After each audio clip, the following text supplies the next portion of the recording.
दीर्घकाळ 30-35 वर्ष काम करणारे संदीपजी आज आपल्या पक्षाच्या माध्यमातून निवडणुकीला सामोरं जात आहे.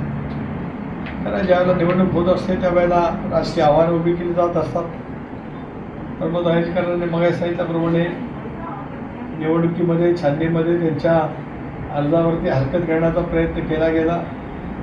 अर्जावरती हरकत घेण्यासाठी ज्या काही बाबी आहेत किंवा उमेदवार पात्र ठरण्यासाठी ज्या काही बाबी आहेत त्याच्या खेरीज इतरवरती अधिक लक्ष केंद्रित करण्याचा तो प्रयत्न केला गेला होता.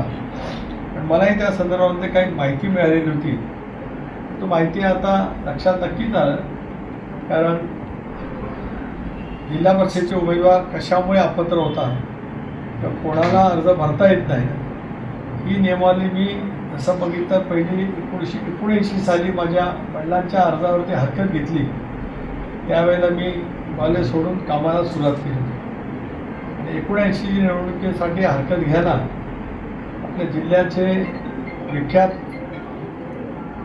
वकील ॲडव्होकेट दत्ता पाटील साहेब गावाच्या तहसील कचेरीमध्ये आले होते.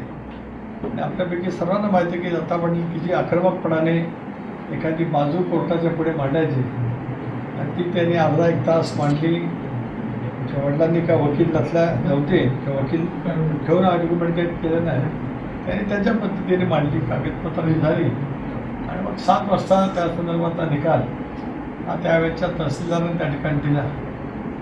तेही कारण होतं खरं ते हरकत घेतलं गेलं ते मी हे सांगतोय ते कारण माझ्याशी निगडीत.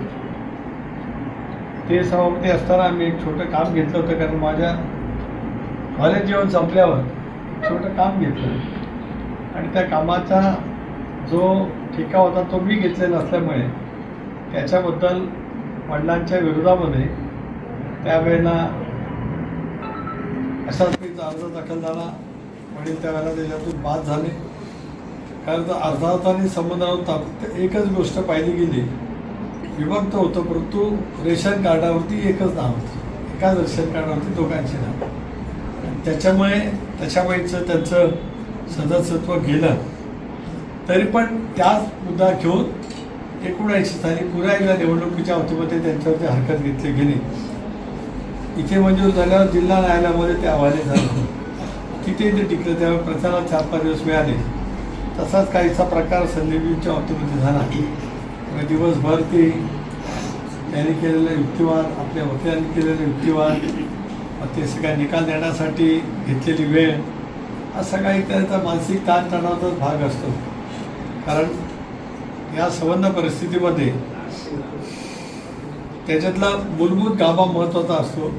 तो त्यावेळेला सुद्धा मी समजून घेतला होता. त्याच्याशिवाय या जिल्हा परिषदेच्या उमेदवाराशी तसा संबंध आहे. पण हे का केलं गेलं ते प्रमोद मगाशी म्हणाल ते खरं आहे. हे केलं एवढ्यासाठी इतका ताकदवान उमेदवार समोर असल्यावर हरकत घेऊन कार्यकर्त्यांच्या मनामध्ये संभ्रमाची अवस्था निर्माण करणं त्याहीपेक्षा आपला पराजय 100% होणार आहे.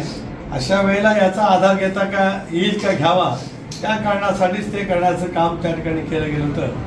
आणि म्हणूनच मगाशी आपण सांगितल्याप्रमाणे अर्ज ज्यावेळेला स्वीकृत झाला त्यावेळेला आपला विजय हा अधोरेखित झाला एवढंच मला त्या ठिकाणी